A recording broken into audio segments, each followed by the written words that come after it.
Let me pull it up on the screen. How about that? That'd be a better way to do it.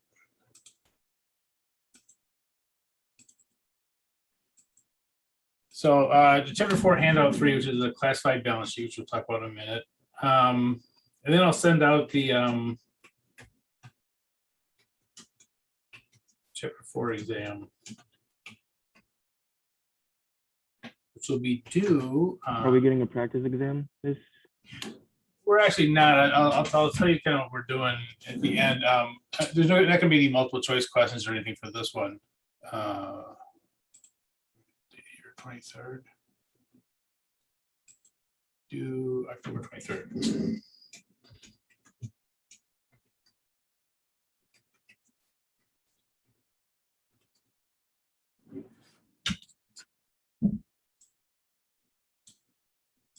Yeah, we're not going to have a practice exam, and you'll kind of see why when we get to it. And this is the one chapter where we don't have multiple choice, just because it's already kind of, it has a lot of stuff.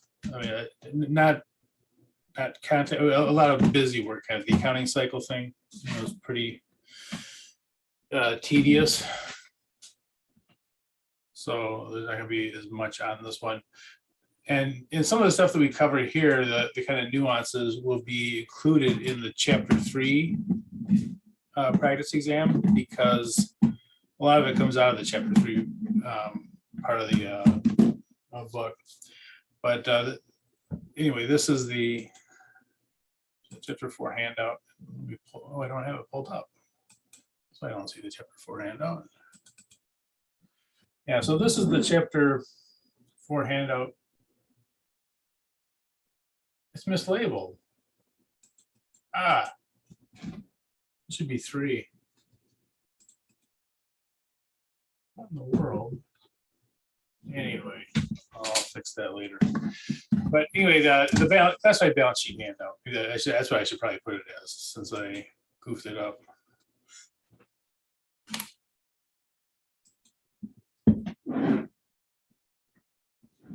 Okay. Classified balance sheet handout.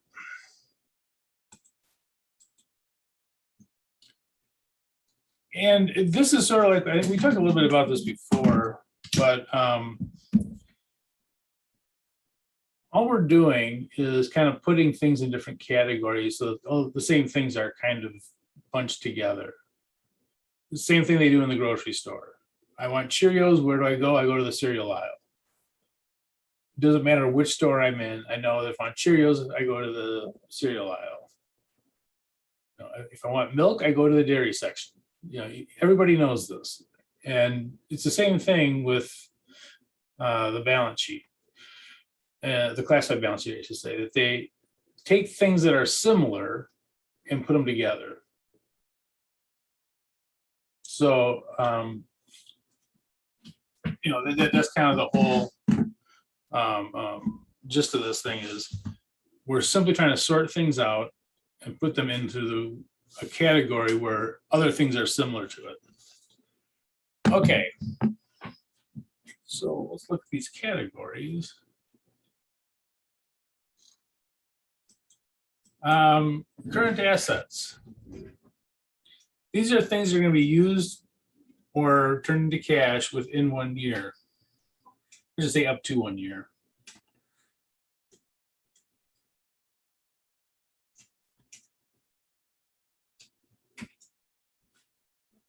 Funky.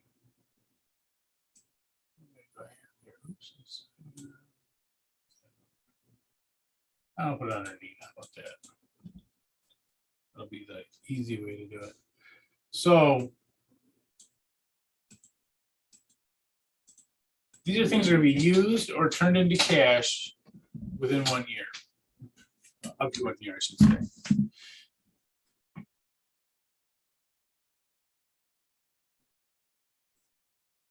So they're short term. So these are things that are generally not going to be around a year from now, or they will be turned into cash within a year.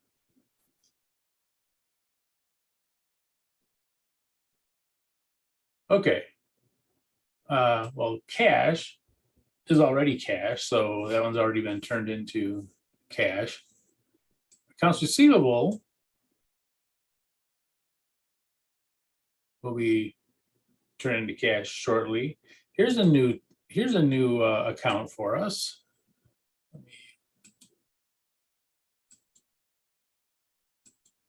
Allowance for doubtful accounts. This is a contra account.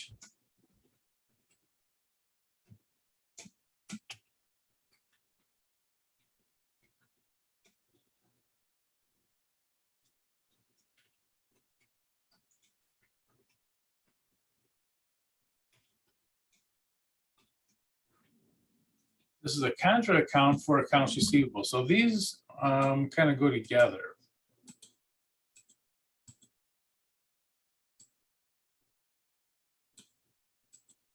And here's what it is.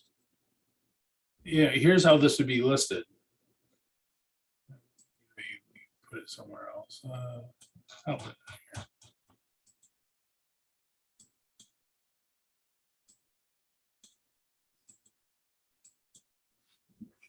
So it's sort of like this.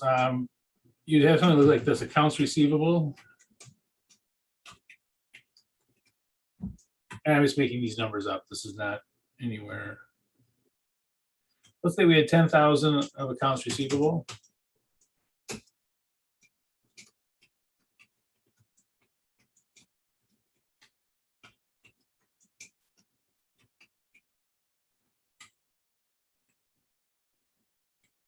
Now, if you have a lot of accounts receivable, it's inevitable that you're not going to collect some of them. Why? Well, you know, people can't pay, people go bankrupt, people leave the country, people die.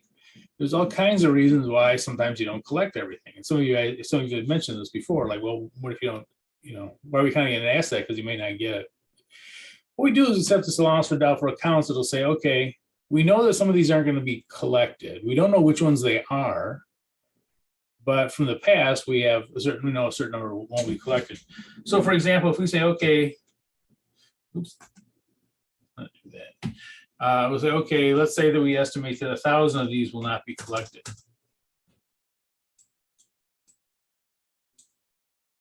Oops. You'll see this listed as the net accounts receivable. Oops. And by the way, we're going to do this in a chapter later on. We're not going to get to the nitty gritty on this one, how we get it, how we get that. But this is kind of how it works out. So we say, okay, you know, by the way, don't expect to get 10,000 for these accounts receivable because we don't think we're going to collect all of them. Again, people die, people leave the country, people go bankrupt, whatever. So we're not going to collect all of them. So this is what we really think we're going to collect, and that's what you put on the book. So this allowance for doubtful accounts goes, so they call it contra account, which we talked about before with depreciation. But it is to say, okay, look, we're not going to collect all these. Yeah, we're owed $10,000, but you know, for whatever reason, we're probably not going to collect it all. So that's kind of what that is. That's a kind of a contra account. All right. Oops.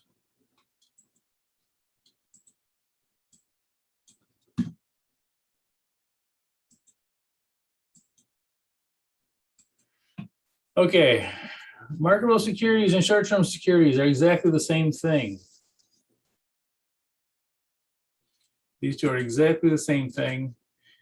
And it's when you make an investment, it could be in bonds, it could be in whatever, but if it's in stocks, for example, if you invest in another company, it's kind of jarring. Okay, so say,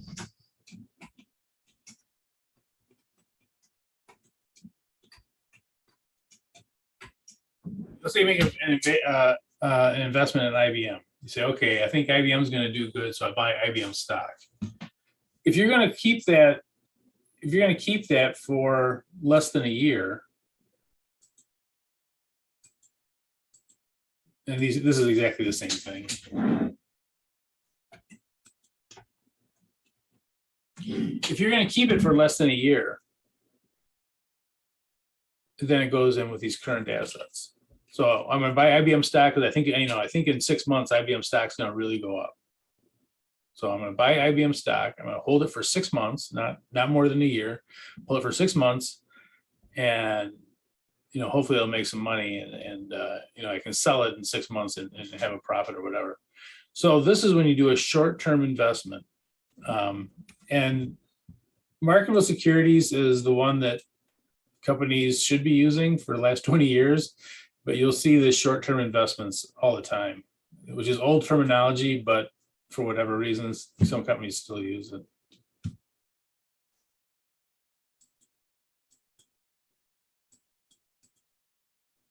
Okay, supplies are, we talked about supplies much. Supplies are used, they're not sold.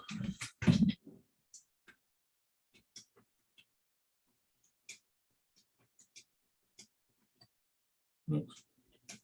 I gotta fix my my something here.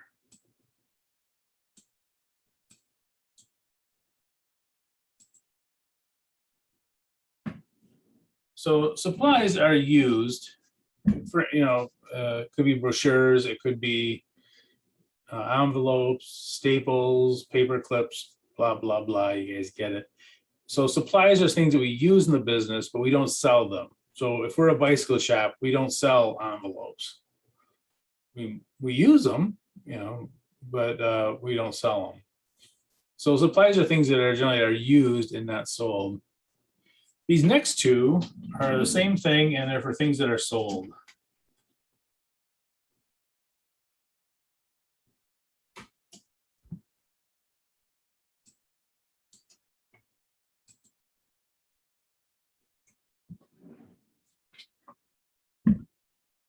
And so this, so for instance, if we're, what are you doing that?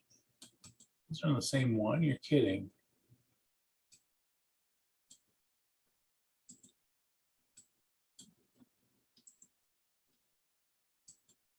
Okay, so this is things that we are going to do. So I have a bicycle shop. I have bicycles. I want to sell them. Unlike envelopes, which I just use in business, I got bicycles. I want to sell them. So if you're selling, this is your inventory that you're going to sell. Now, generally speaking, inventory, you want that. You'll sell that within a year. And with bicycles, maybe it's not as obvious, but you don't want to have a bicycle sitting on the floor for more than a year with no one buying it. You have to turn these things over. Okay. Prepaid assets, we talked about this, prepaid rent, prepaid insurance, those are the two common ones. You'll see them sometimes called prepaid assets is one term you'll see, prepaid whatever it is. Sometimes you'll see it listed as prepaid expenses, which is sort of confusing because you think expenses will go on the income statement. But sometimes you'll see this term used, and this is not really an expense. This is not an expense. It's an asset.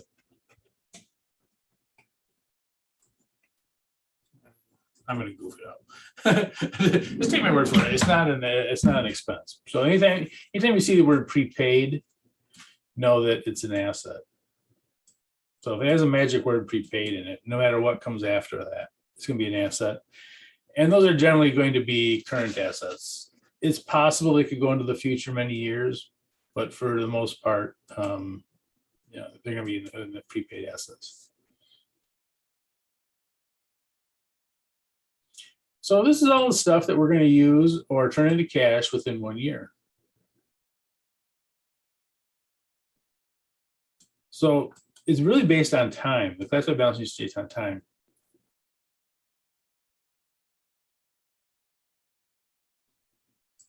Okay. Current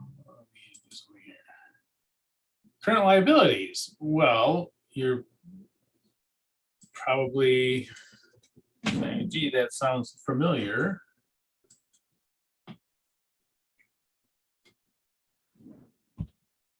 And liabilities are things that are going to be paid or earned within 1 year. So all of these will be paid or earned within 1 year. Question on that? So accounts payable, expect to pay that. So notes payable up to a year. Unearned revenue. We talked about most of these. Oh, here's a new term: accrued liabilities. And I think I'm going to hold off on that one. I have that's in chapter 3. There's a whole stuff on chapter 3. And again, like prepaid expenses, there's also a thing called accrued expenses. But accrued is going to be another thing that is generally going to say that this is a liability. It's kind of like payable. Here's what an accrual is. An accrual is the cash has not changed hands yet. So, for instance, sometimes you'll see people, the companies will put wages expense or wages payable, excuse me, in there. Why? Because it's the people have worked, the employees have worked, but we haven't paid them yet. So all accrued means is that it has not been paid. So there are things that we owe to people, they've not been paid yet. That's all an accrual is. I know, a lot of these are the same word for, or different words for the same thing, but that's just the way it is. So this is the way the world is. I can't change that. So, but you'll see accrued liabilities and accrued expenses often. A lot of times what they'll do is they'll bunch them all up. They'll bunch up a bunch of the expenses, or the payables. You can imagine some large company, they may have hundreds of different types of payables. So a lot of times they'll just bunch them all up and put them into accrued liabilities or accrued expenses, either one. Okay, now everything down below here is more than a year.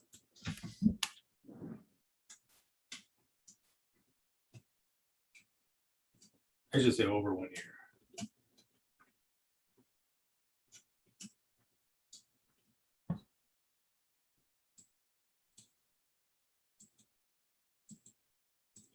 So everything else on this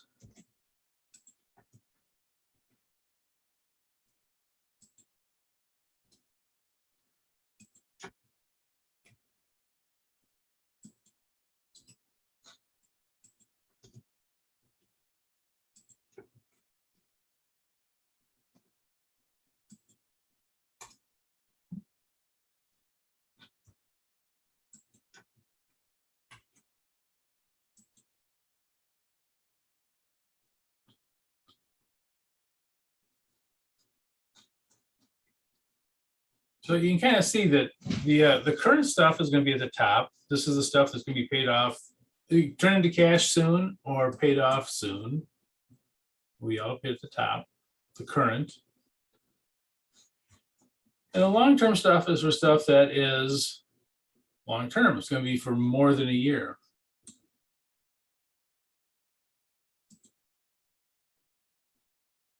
Question on that thing?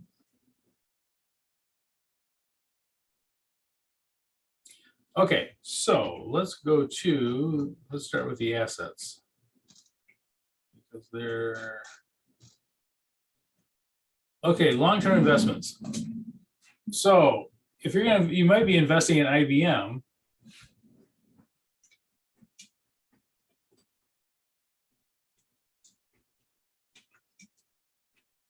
Okay, that did capitalize.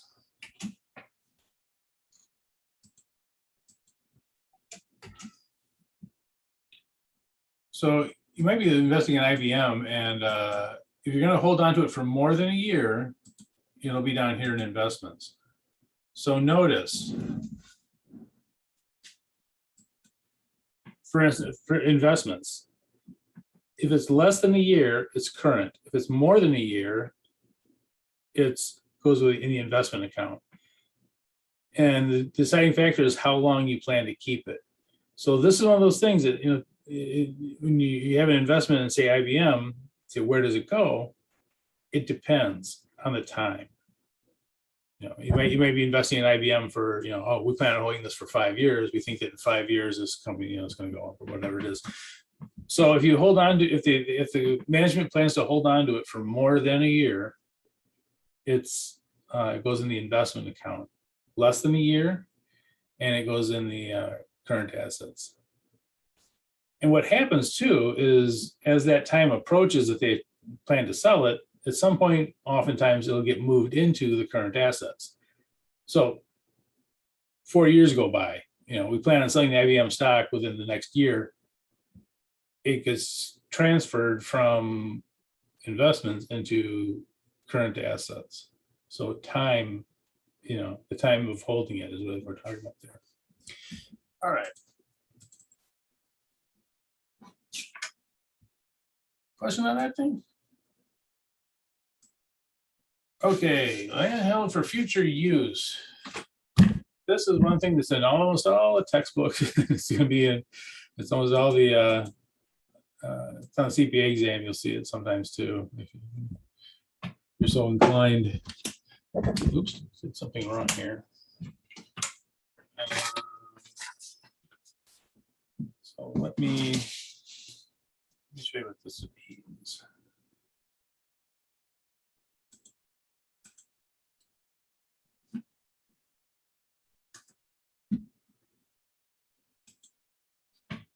Okay.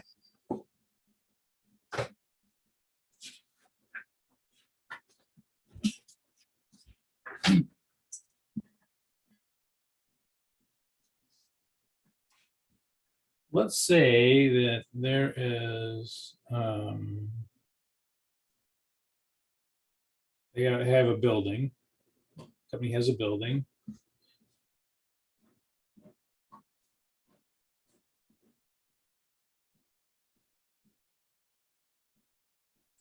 And there's some land that it's on.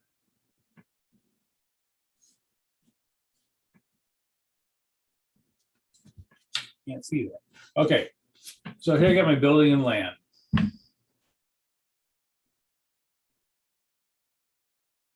Now, suppose this land next to my building goes up for sale.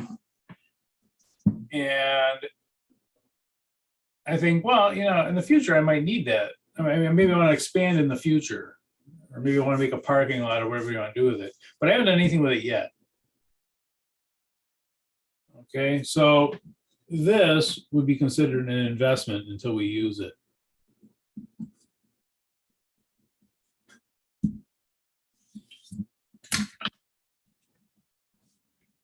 So if we're not using the land, it's an investment.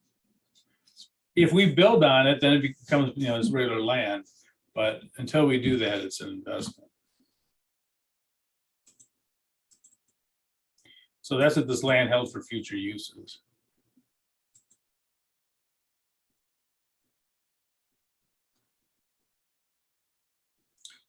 Property, plant, and equipment is just what it says.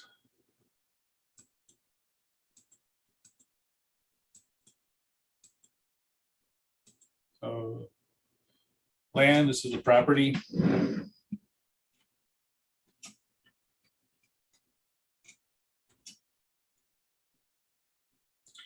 Buildings, the plant. And equipment's equipment. So, you know, this is just the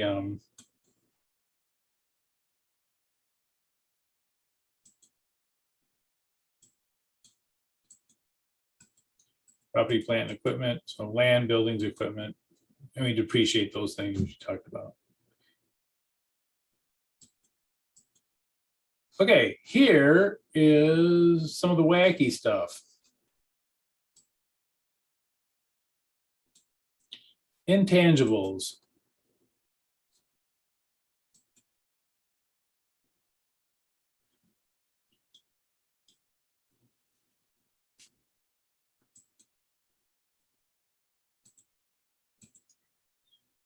Intangibles are a little bit strange as an asset. Most assets we can touch. You know, we can see it, or, you know, whatever. Inventory, okay, pick that up. Building, land, you know, you can tell, you know, those are all things that are all tangible.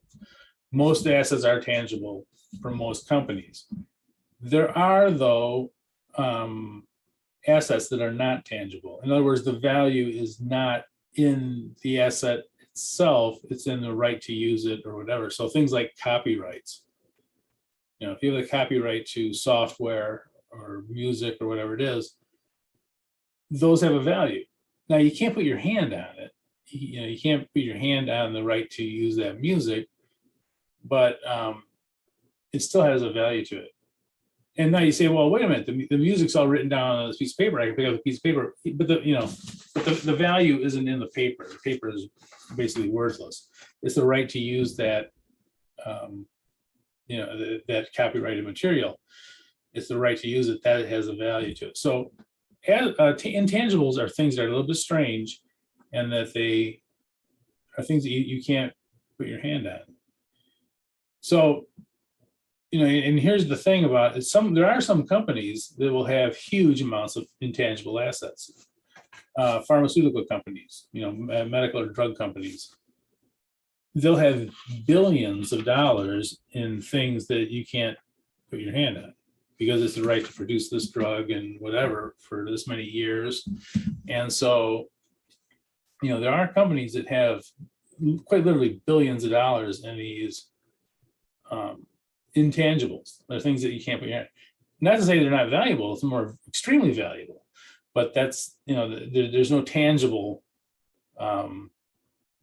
quality to it that makes it, that it has a value. A truck, you know, okay, you can throw stuff in the back of the truck and drive it around and make deliveries and stuff, all that kind of stuff. There's a value to doing that, tangible value to doing it. Whereas you don't have that with the intangibles.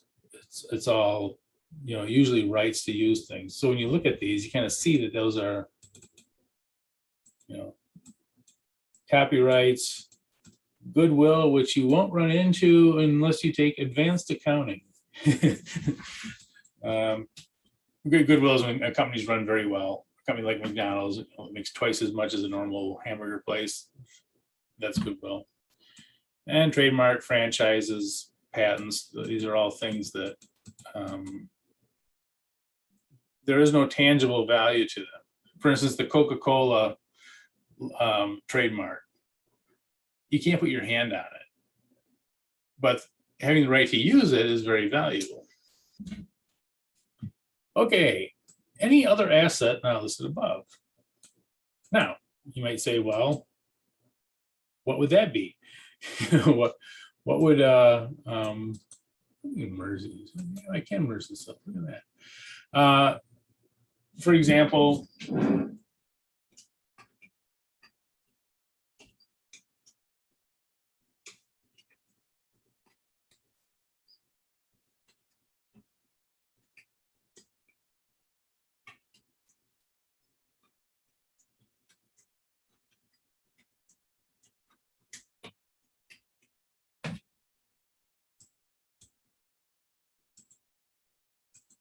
an old delivery truck that's waiting to be sold. So let's say we have a delivery truck, we bought a new one, we have this old delivery truck, it's just sitting there, we're waiting to sell. Maybe we have an ad listed in the paper to sell this thing, but it hasn't been sold yet, and we're not using it.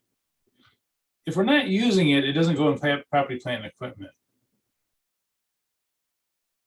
And it's certainly not an investment. We're probably going to lose money on it. So this old delivery truck will probably be put into other assets. Truck is, you know, generally a long-term asset, so it's not going to go in current assets. And yet here we still have this thing and we're not using it. So there's other things too. There's some kind of wacky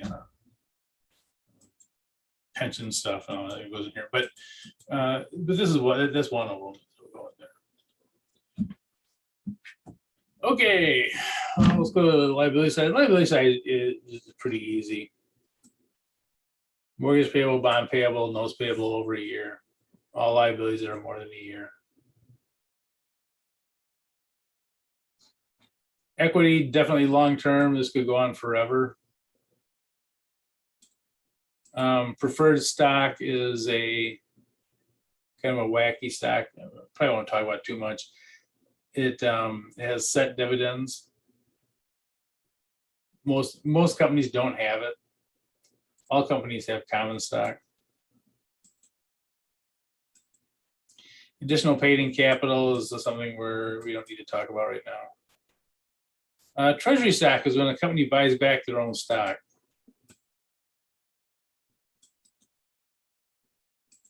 This is when a company buys back its own stock. So they reduce their owners. Okay, well, let's go to the problem.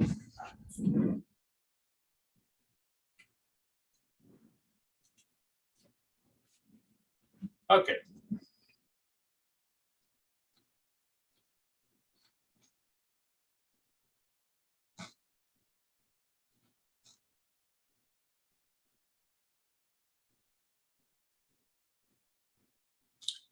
I'm trying to think of the best way for me to show this.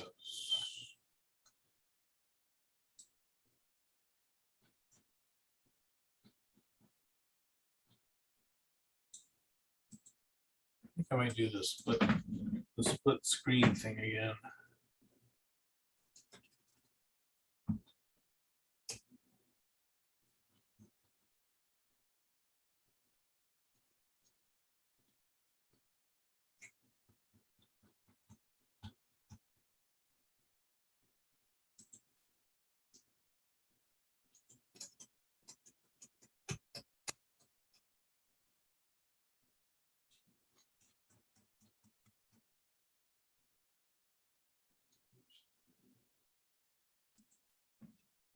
Okay. So we have our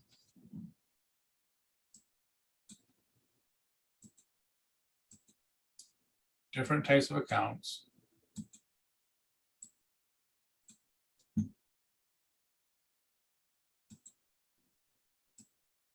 And we may not use all of these categories. You know, we only use the categories that apply to us. Financial statements. Okay, so let's just jump right in here. Where does cash go? Current assets. Yep.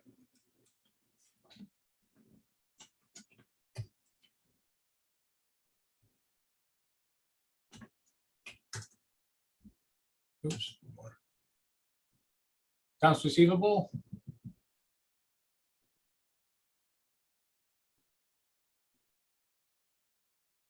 Oh, come on, you have to toy with me. Asset. Current asset.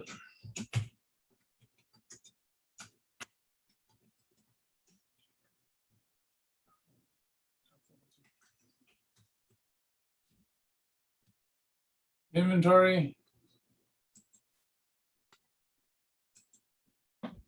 Asset.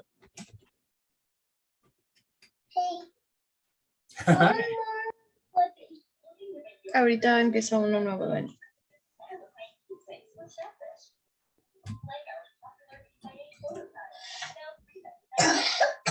Ay. Can I watch more photos? Yep, it's coming right after.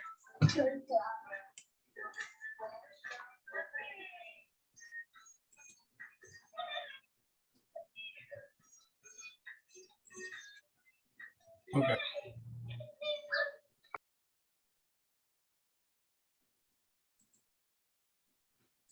Let's see, so we have, what else? Oh, wait, one more. I'm sorry, prepaid insurance.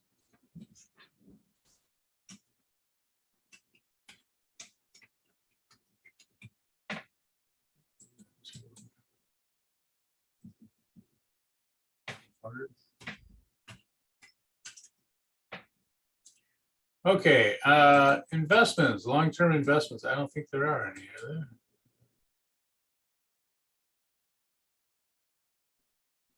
Nope.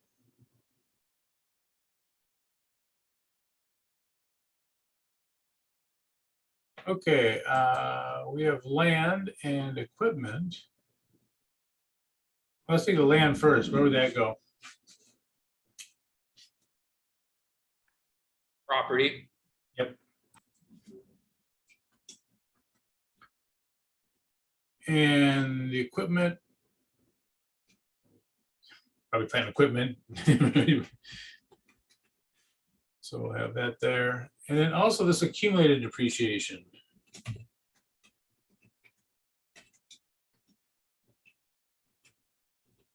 Oops. Let's put some numbers here. Land was 28,000. Equipment was 40,000. And accumulated depreciation is 11,000. So it's 11,000 is subtracted.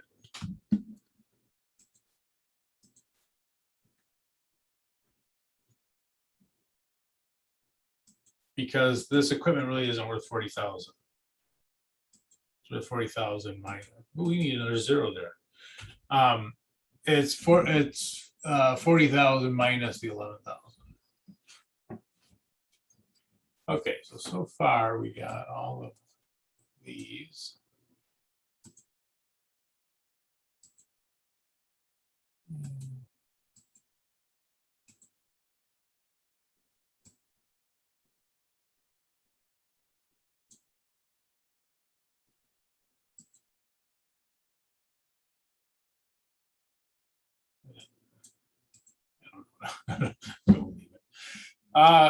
Patent, where's that gonna go? Intangibles. Yeah, patent is the right to use something. You patent an idea that gives you the right for 20 years or whatever to use it. And the reason that's granted is to get people to invent things. If you didn't have patents, there'd be no point in making new stuff because someone will say, that's a great idea, I'm gonna steal it. Okay, and I think that is it for the asset side. So what we're gonna do is say, okay, how much do we have in our current assets? Time for Mr. Calculator.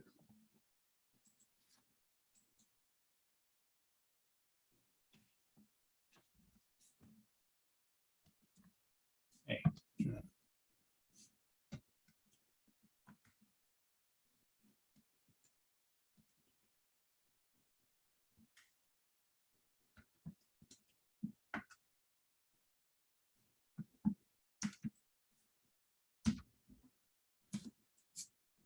$3,700. Let's see, total current assets.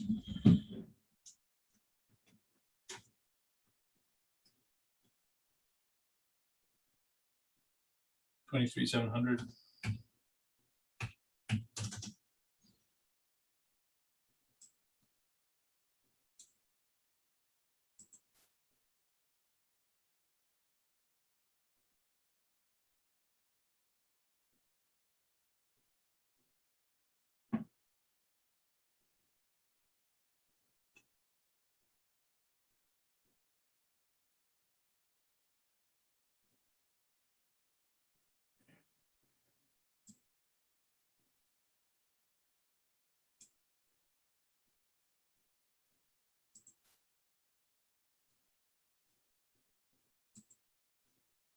Okay, so I can't see it.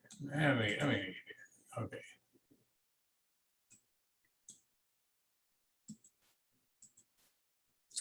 Investments, we don't have any, zero.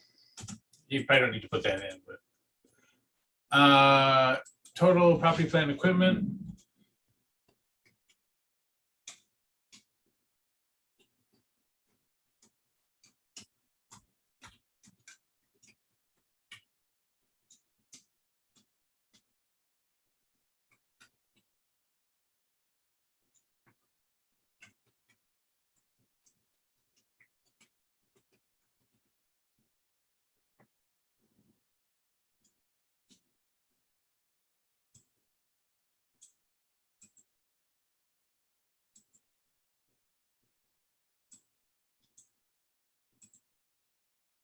Okay.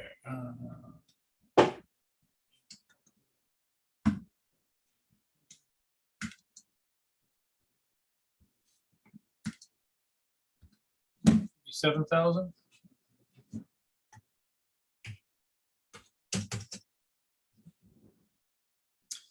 And intangibles, we only have the one, so we probably just use that. So this will be our total assets. That is 57,000.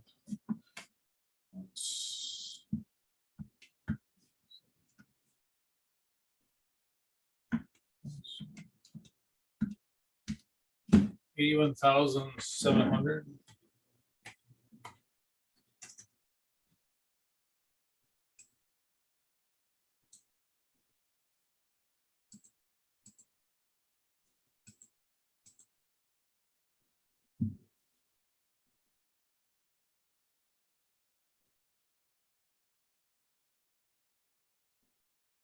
Okay, so the assets are all done. Let's go to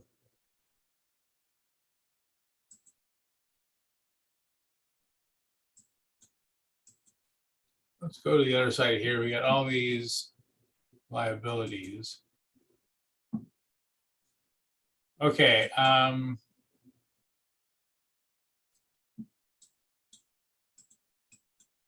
accounts payable, that one's going to be a current.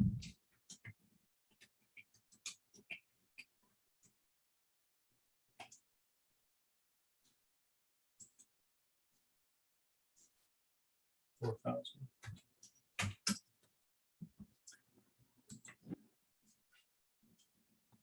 Okay, salaries payable. Is that going to be a current liability or a long-term? Current. Yep. Yeah, you're probably going to pay within a year.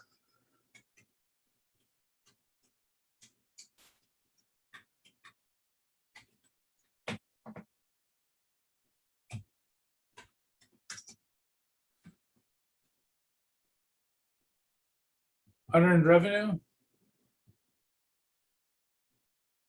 Current or long-term? Current. Yeah, most likely it's gonna be current.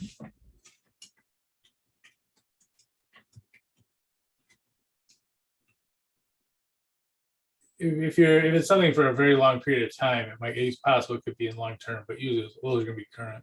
Unearned revenue, 400.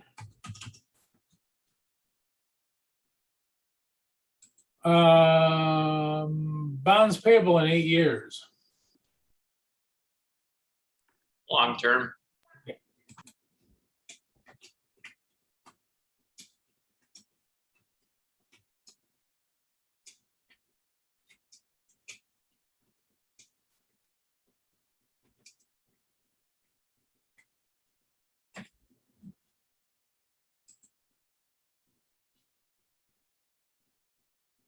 $4,000. I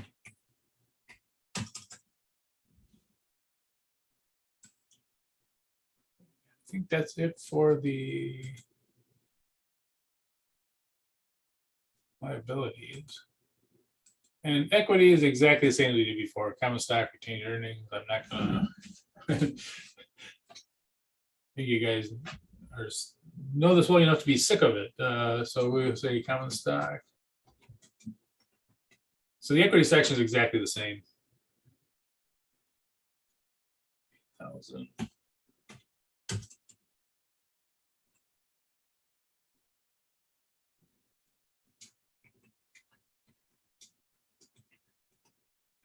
Oops.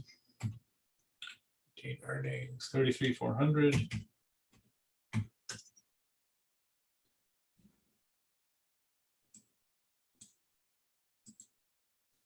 Okay, we just got to total these up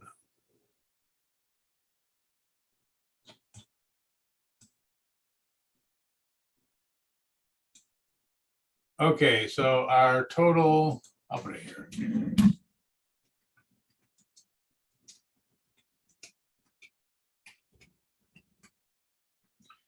So current liabilities will be all these together.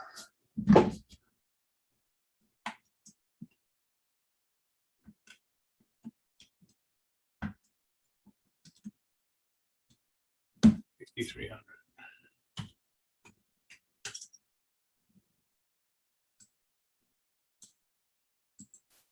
I'm gonna stop here for just a moment though and kind of show you something that, why we're doing this.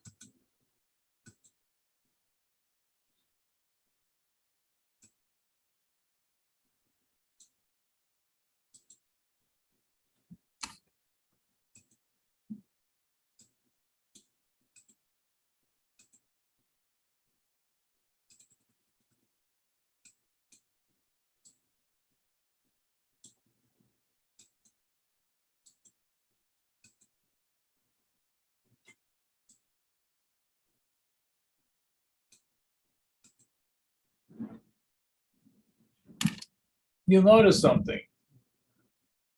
We're going to be taking in 23,700 in cash, basically, for the next year. And we have to pay out. I'll move this for a second.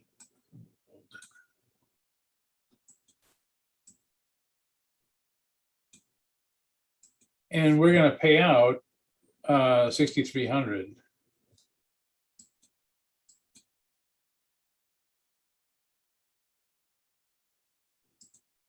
So for this business, whatever it is, does it look like they're going to be able to pay their bills for the next year? Yeah, it looks like it. Yeah, they have 23,000. I don't have it on my screen yet. They have 23,000 700 in the assets and current assets and the current liabilities. So next year they're going to collect 23,700 and they're going to have to pay out 6,300. So yeah, they should be okay for the next year. This is why we're doing it. You know, looking at unclassified balance sheet, it might not be obvious that these people are going to be able to pay their bills. But when you do classify, you go, okay, now I get it. They'll be able to pay their bills in the next year. Now, I don't know about 5 years from now, but in the next current year, it looks very likely they'll be able to pay their bills. Okay, long-term liabilities. If I don't need to put a total there, but I'm going to put a total liabilities here for fun.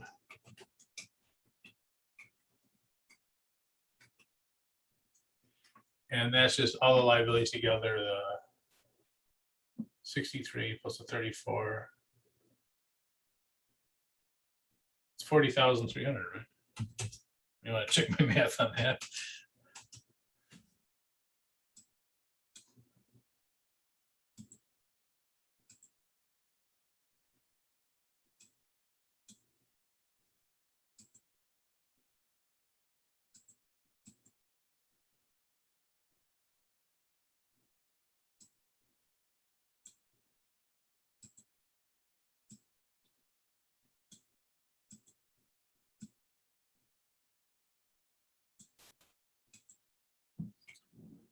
Oh, total liabilities are there.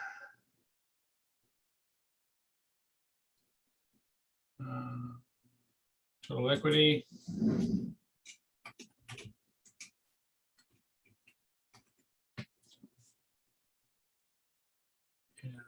It's 41,400.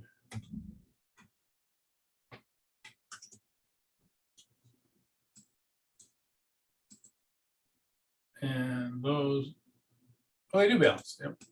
So 81. You know what? When I look at this, that's probably confusing.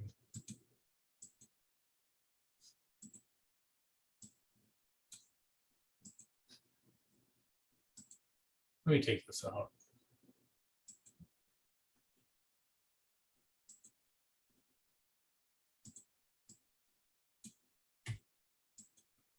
So current assets, scratch that, current liabilities, long-term liabilities, and equity, which equity theoretically can go on forever.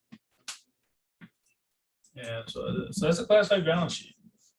And again, the reason being is that we want those things that are similar together, just like the grocery store. We're lumping those things that are similar together so people know where to look for them.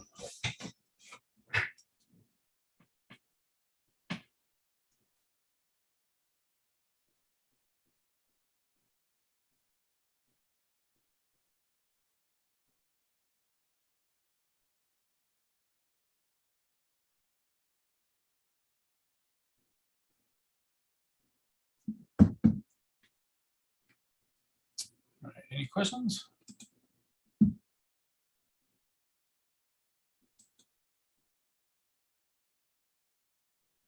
Okay, so here is what we're doing for the Chapter 4 exam. The Chapter 4 exam will be the accounting cycle. I used to put both of them on the classified balance sheet and the accounting cycle. It just seemed to be too much time put into it. But anyway, so the classified balance sheet is, you know, we just went through this one. This will be the only thing that we do with classified balance sheet. So, you know, there'll be a drop for this one to be turned in. That's my balance sheet drop. So this will be turned in, and I will be sending out the exam shortly, within an hour. I'll be sending out the exam, and the exam is going to be on the accounting cycle, like handouts 1 and 2. So the classified balance sheet will not be on the exam, just for time frame. Now the accounting cycle is one of those. It's one of those things. It's theoretically the easiest, but it's also can be the most tedious, because if you come up with an error, it could take you 20 minutes, or it could take you an hour and 20 minutes, or whatever, to find the error. So it's one of those things that, depending on how it goes, it could take a short period of time or a longer period. But anyway, so I will send those out shortly via the accounting cycle, and that will be it for chapter 4. And then on Thursday, we're going to start chapter 3. And not that all the meetings aren't equally important, but try to make that Thursday one, because chapter 3 is bonkers. There's a lot to it. Chapter 3 has stuff in it that people who've been in accounting for years sometimes goof up. So it's a good one to tune into. We'll see how to do these what they call adjusting entries. So anyway, I will send out the chapter 4 exam. It'll be due on October 23rd, and I'll put a drop for that in shortly. Any questions? Look at how early I am. Doesn't make up for how many times I've been late, but yeah.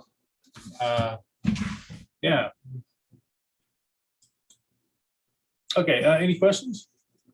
So I'll be saying the chapter 4 exam, and the accounting 4 exam is only going to be on the accounting cycle. It's going to be similar to what you did in handouts 1 and 2. Obviously different numbers, but very similar to what you did for 1 and 2. The chapter 4 handouts 1 and 2. Okay, well, I will talk to you guys on Thursday. And let's not call it the most difficult chapter. Let's call it the most fun chapter. We'll call chapter 3 the most fun chapter. Just to put a positive spin on it. Okay, so I will see you guys on Thursday. All right. Thank you. Have a good one. Well, you too.